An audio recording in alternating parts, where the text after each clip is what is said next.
Hello, this will be a silver update.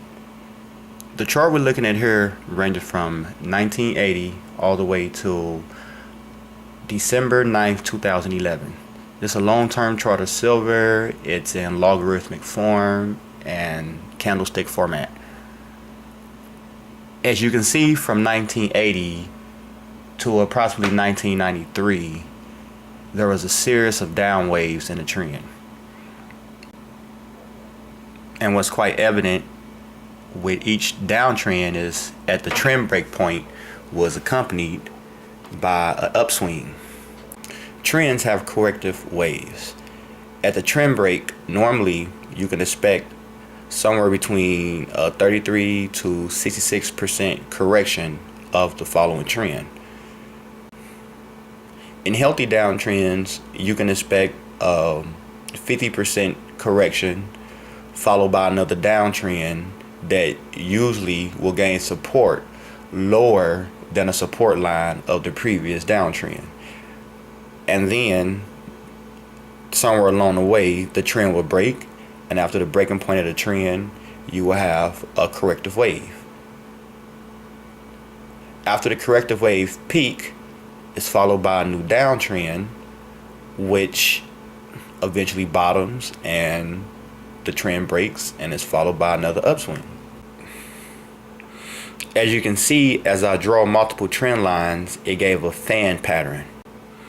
What this fan pattern shows is the slowing down of the downtrend and bottoming out of the downtrend as well. The bottoming of this trend started in 1993 and didn't conclude until early 2002, where I have circled in black when the last downtrend pattern had broke. From this point forward, you have uptrends with either consolidation patterns or corrective waves. In totality, from 1980 till today, has formed what people call a saucer bottom or rounding bottom or cup formation. Now I'm going to focus my attention on the time frame between 2003 and the present date, which is the start of the uptrend all the way to the present day will look as a triangle. From late spring 2003 all the way to the present date has been the uptrend in spot silver. If you plot the beginning of this trend, which mistakenly I have outlined in red, is usually green, you will see that silver is far above its long-term trend line, which gives great falling potential. But from October 2008 to present date, it has been on an accelerated trend.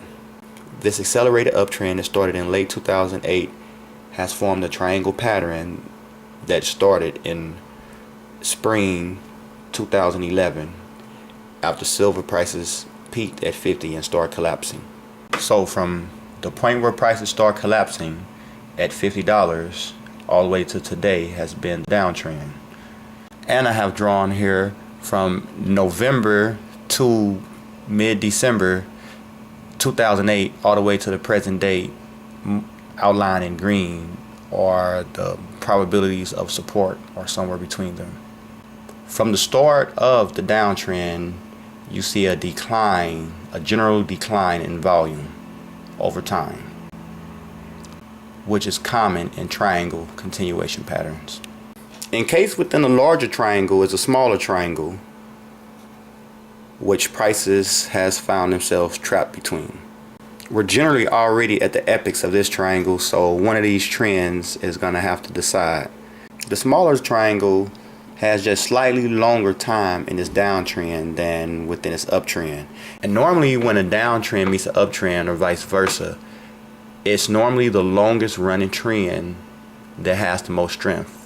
It's the trend that normally prevails. In this triangle, the downtrend has not been running that much longer than the uptrend, and it can really break out in any direction. It really doesn't matter, because right below is the long-term support that has been going for several years, and then slightly above is a slightly longer downtrend, which basically formates the triangle.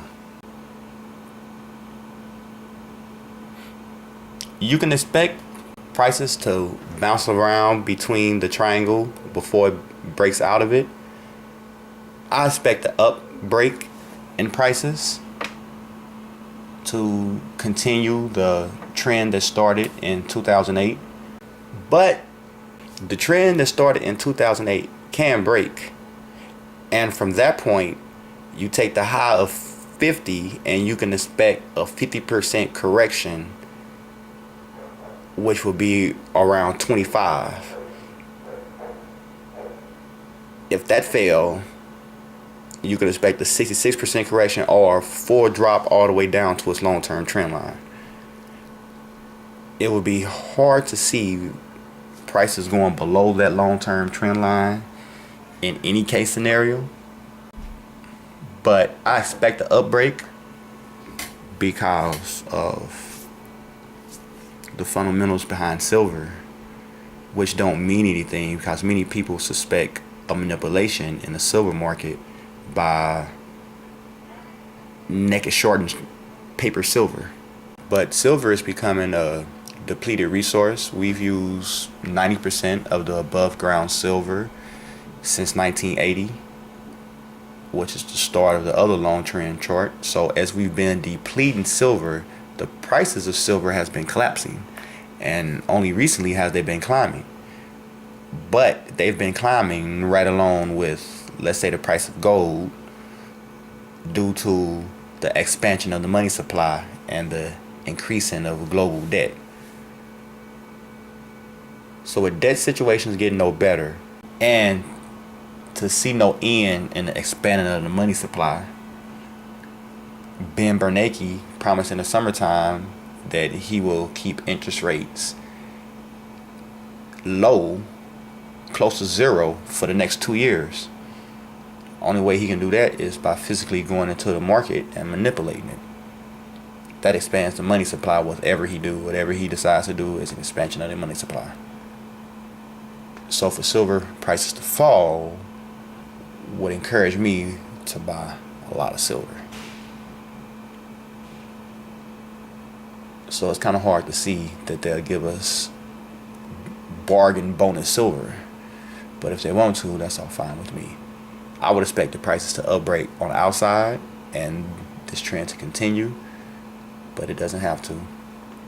It can channel between the new resistance line and the old long-term trend line. Until those two trend lines meet, which could be a very long time in the future.